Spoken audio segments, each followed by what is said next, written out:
Salut à toutes et à tous, c'est Stéphane pour la chaîne Foualier, je vous remercie de me retrouver chez moi et donc chez vous. Je suis désolé, je suis un peu de mauvaise humeur, je suis tombé sur une vidéo qui m'agace. On est fin juillet, début août, j'essaye de vous préparer toutes les vidéos en avance pour quand je partirai en vacances pour que vous ayez des vidéos tous les jours et celle-là, elle m'agace, donc je suis désolé, c'est pas moi qui fais l'épisode, là je suis fatigué.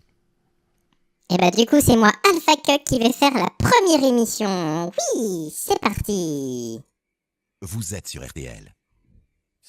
Le débat d'RTL Matin. Alors, 15 ans après Sexus Politicus, les auteurs du livre événement Sexus Diabolicus viennent présenter en exclusivité, je vous le rappelle, sur RTL, leur tout nouvel ouvrage. Bonjour Marie-Christine Tabet. Bonjour. Bienvenue Christophe Dubois. Bonjour. Et bienvenue Alpha Cuck. Votre nouveau livre événement sort aujourd'hui chez Albin Michel. Il est intitulé Sexus Diabolicus, je le rappelle, sous-titre La revanche des femmes avec un point d'interrogation. Quelle revanche? Ah bah elle est vachement bien ta première question, quelle revanche. Ça fait depuis la création de la civilisation que les femmes elles travaillent gratuitement pour les hommes. Qu'on les a exclues d'à peu près tous les domaines, elles n'ont plus aucun safe space parce qu'elles se font agresser absolument partout. Il y a 100 à 300 000 agressions sexuelles. Ce sont ces collectifs de femmes dans lesquels on a fait une enquête, on a... Des féministes. Des féministes. On sait, ils ont peur des féministes, hein. On les a rencontrés, on les a interrogés, qui s'attaquent à la domination masculine. Et la politique a mis du temps à être, sous le couperet de ces collectifs. Voilà. On a eu les médias, on a eu le cinéma, on a eu la télévision, mais depuis un an, on les voit, j'allais dire, tous tomber les uns après les autres. Oui, enfin, Patrick Poivre d'Arvor, ça fait quand même bien plus d'un an que tout le monde en parle, hein. Dominique Strauss-Kahn aussi. Il y avait même Tristan Banon qui en avait parlé chez je sais plus qui, là, à la télévision, en expliquant qu'il avait tenté de l'agresser sexuellement. Ça avait fait marrer tout le monde.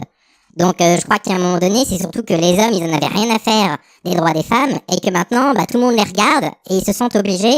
Alors ils font, oui, d'accord, mais il faut les défendre, oui, c'est normal, il faut dénoncer les agressions, mais quand même, hein, invitons des gens sur RTL pour faire Sexus, Diabolicus, je sais pas quoi, là, hein, histoire de dire que quand même, parfois, ils exagèrent un peu, hein. En fait, vous avez pas du tout avancé, les gars. On vit au rythme des mises en cause quasi permanentes. Ces derniers jours, c'était Gérard Depardieu. C'est bien de ça dont on parle? C'est exactement de cela dont on parle. C'est-à-dire une femme qui, souvent plusieurs années après, met en cause un homme politique. Mais elle dit ça comme si c'était problématique ou suspicieux.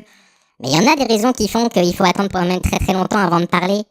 Je sais pas, il y a l'amnésie traumatique par exemple, et puis il y a la pression sociale, et puis il y a le fait qu'elle ait peur qu'elle soit pas crue, que la plainte soit mal prise, et puis ensuite quand vous allez vous attaquer à un monstre comme un homme politique, enfin je veux dire bon courage, c'est David contre Goliath, alors évidemment qu'il faut des années pour en parler.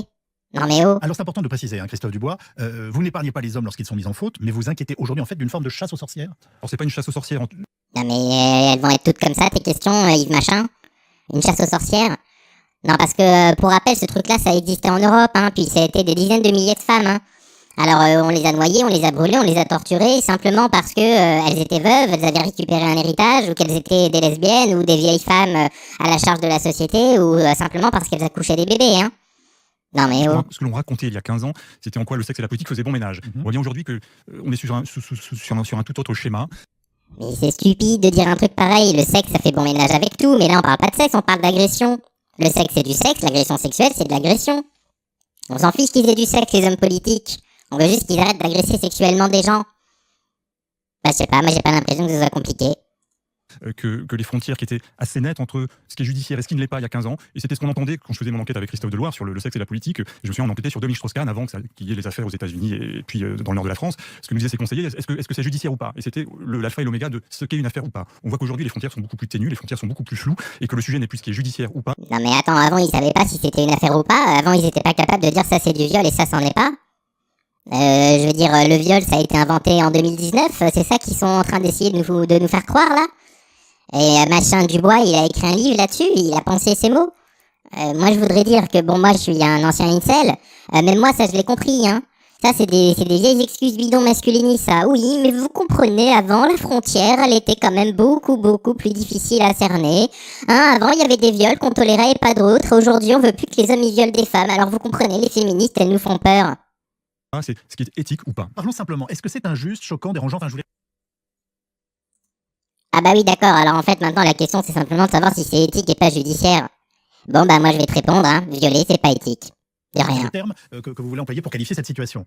Alors, si vous voulez, ce qu'il faut avoir à l'esprit, c'est que ces femmes regardent en fait le monde politique comme un terrain de domination. Et elles ont chevillé au corps, elles ont la rage au corps. Oui, mais c'est peut-être parce que le monde politique voit les femmes comme un terrain de domination aussi, hein. Enfin, je veux dire, il faut arrêter de remettre tout le temps la faute sur les femmes. en raison des injustices qui sont faites aux femmes. Et à partir de là, un homme, aujourd'hui, peut payer pour les 2000 ans d'histoire où les femmes ont été dominées. Donc oui.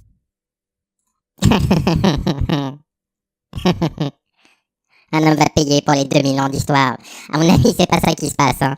À mon avis, c'est simplement qu'elle dénonce des violeurs et puis les violeurs, ils sont jamais inquiétés. Ou alors, quand ils passent devant la justice, ils prennent pas vraiment de grosses peines. Alors du coup, on développe toujours une culture du viol en France où on cherche des excuses. À mon avis, c'est plutôt ça le problème. Hein. C'est pas que les femmes, elles se disent « Tiens, trouvons un bouc émissaire ». Ah pardon, j'ai bafouillé, mais c'est parce que c'est ma première émission, hein, il faut être gentil avec moi. Donc je pense pas qu'elles se disent « Tiens, on va prendre un bouc émissaire, on va prendre Alpha Cuck, et on va le faire payer pour les 2000 ans de domination des Alpha Cuck ». Ça pose un problème judiciaire et éthique. J'entends bien Marie-Christine Tabet, mais on a envie de vous dire aussi que si ces collectifs n'étaient pas là, même hélas dans leurs excès, parce qu'effectivement il y a des excès, vous avez raison de les pointer du doigt. Mais c'est quoi les excès? C'est facile de dire il y a des excès, mais il faut dire quels sont les excès. Parce que si les excès c'est dire on n'a plus envie d'être violé par les hommes, moi je trouve que c'est pas un excès.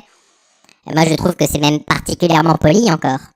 Et que le jour où elles voudront faire des excès, on va peut-être le sentir passer, hein, avec nos comportements de merde. Et peut-être à un moment donné, il va falloir qu'on se pose des questions.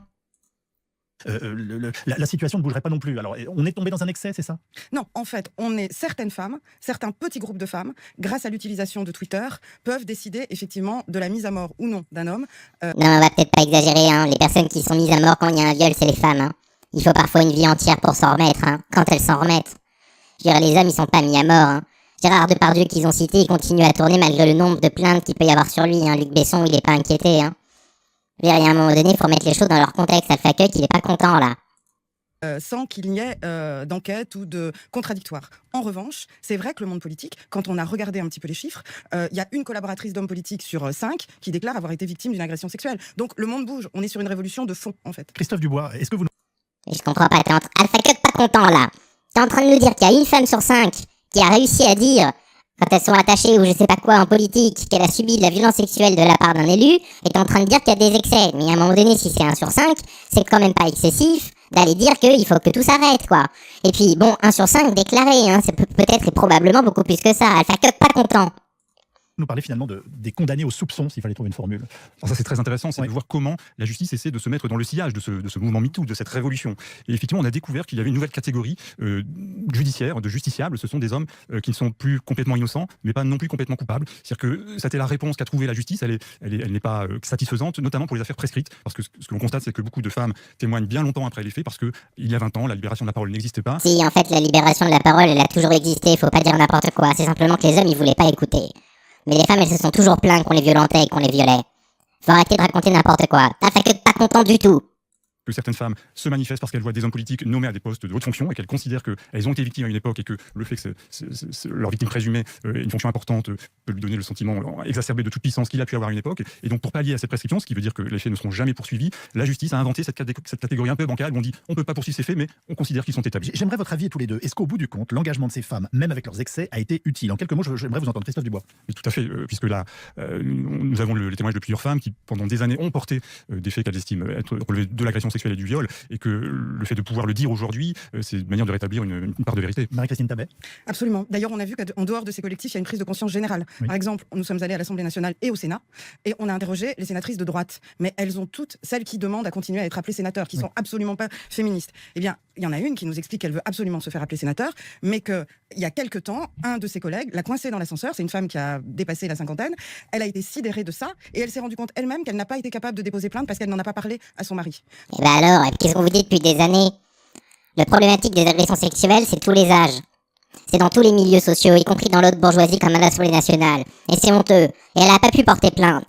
À cause des pressions aussi politiques. Alors, je pense qu'avant de vouloir dire non, il y a certains groupes féministes, ils font des excès, et à un moment donné, il va falloir penser à les soutenir en premier. Alpha Cuck pas content. Et quand Alpha Cuck pas content, Alpha Cuck pas terminé l'épisode. Au revoir.